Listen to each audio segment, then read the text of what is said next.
Interesting article in the paper this morning by Kylie Lang, who writes a column for the Sunday Mail. It's about road rage.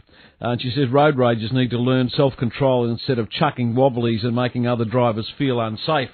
And a couple of pretty interesting stats amongst that. She says that 56% of Queensland drivers are now worried about being targeted in a road rage attack, with 14% worrying a lot. And that's the result of an AAMI survey that they did some time ago. Mm-hmm. But it's a huge number when you consider that every second car on the road, the driver is worried about being targeted in road rage. Do you get cranky? Do I get cranky? When you're driving? Drivers? Yeah, bloody hell. Yeah. Do you do anything? Do you yell at them, shout, scream? I yell usually within the confines of the car. Yes. But I have been known to have the window down on occasions.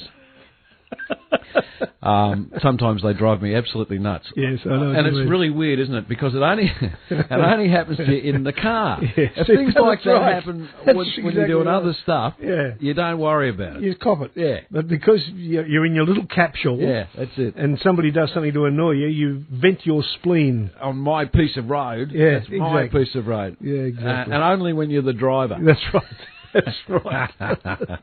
But look, to find out just exactly what's going on road rage-wise, there's one man around town who deals with this sort of thing all the time. He's familiar with it. He's a lawyer. His name's Andrew Wiseman from Wiseman's Lawyers, and he joins us now. Hello, Andrew. Hi, Ian. Hi, Chris. How are you, mate? Yeah, good yourself? Yeah, very, very well. Look, now, is the incidence of road rage from where you stand on the rise? Look, in all honesty, in the work that I deal with, it's not that prevalent. I know there's a lot of idiots on the road who gob off and drive stupidly, but as far as people being charged and going to court and then needing me to represent them, I don't get a lot of it. The closest thing that I would get would be careless or dangerous driving, and I suppose in those instances I guess it's careless or dangerous driving of a vehicle rather than just sticking your finger out the window. But but I agree, it's on the rise, and people need to be dealt with. I might add, all of my the police out at Cleveland run what's called the Police Attitudinal Driving Course. It's run at the Redlands RSL every 6 weeks or so. And I send all my clients there. I'll say, look, you've got to learn your lesson. Go to this course. They bring in road victims. They lecture everyone on their responsibilities on the road and basically play road trauma videos and sort of shock some sense into these people. Yep. And I do it as a Band-Aid step, but it'd be nice if that could be incorporated into actually when a child or a teenager goes to get a licence, they're forced to do that course at the first instance rather than as a afterthought. But in answer to your question, it does happen, but it's not a large part of my practice, no. It's a recipe for disaster, though, isn't it, mate? When you've got two drivers, both very volatile, at each other, I mean, all sorts of horrible things can happen. And it's a double-edged sword because, the road's full of cars, and you don't know who's in there. If a person starts giving the finger or swerving or whatever, that person might have had a bad day and they would otherwise have just minded their own business. Mm-hmm. And if their button's pushed, all of a sudden you've got two people, the antagoniser and the person who's had a gutful, like the defence character in Falling Down, which is referred to in the article, just snapping, and it's Michael Douglas. I was driving it. I drive a Honda Jazz, so most people assume it's driven by an 18-year-old hairdresser.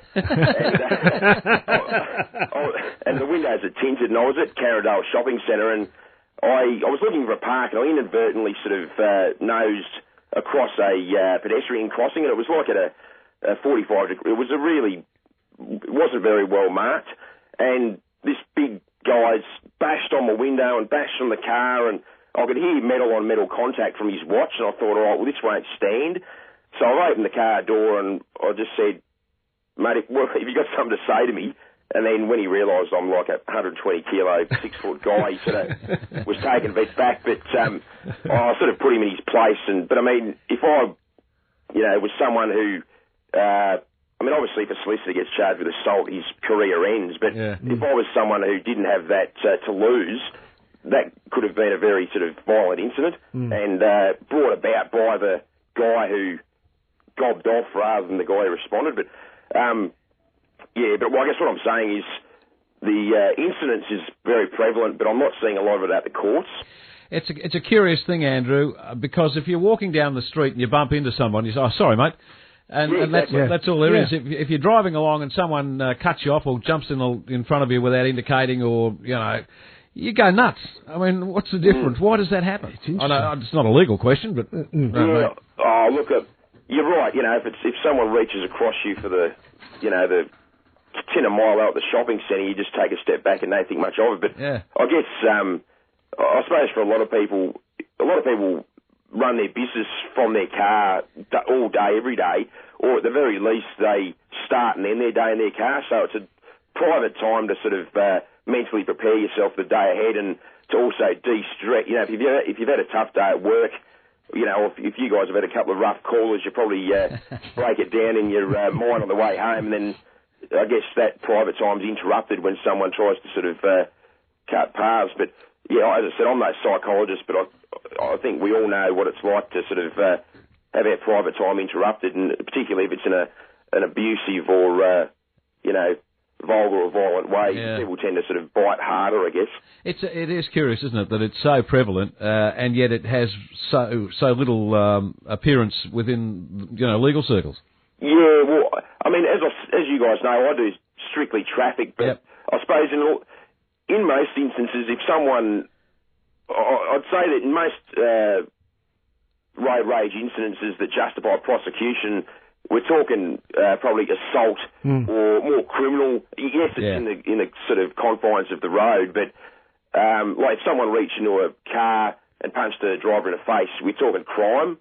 And, there'd probably be unlawful entry of a vehicle to carry out a crime, but it's more, even though it's in the circumstances of the road, it'd probably be straight to a criminal charge. And in that instance, we're probably talking, criminal lawyer versus traffic lawyer. It's an interesting exercise. The whole concept of this violent behaviour in your own car. It's a good opportunity for a psychologist to have a look at it. Really. Well, I wouldn't mind a chat with those people who run that course you're talking about, Andrew. That sounds like they're making some progress. Yeah, it's always packed out. I've got to really get in early to make sure my clients make each course, but. Time and time again, clients will go to the course and then ring me and say, look, that's basically changed my life. Can you put me on to them? And they'll approach the presenters afterwards and just, because I mean, it's pretty full on. It's not like the old VHS here, watch this for an hour. It's people who have lost children or lost limbs saying, look, people like you did this to me, pull your head in. And, the people in the audience, apparently, you get tears and that kind of stuff, and that's the way it should be. And I think there's a number of schools in the Redlands that actually do take their kids there, but I guess what I'm suggesting is it should probably be a mandatory part of getting your licence. Yeah, exactly. Did you say Cleveland Police run that? Yeah, Cleveland Police. Yeah. All right, we might chase them up and have a yarn to them. Good to talk to you, Andrew, and appreciate your time on a Sunday morning. Yeah, no worries. Have a good day, fellas. Thanks, mate. Andrew Wiseman from Wiseman Lawyers.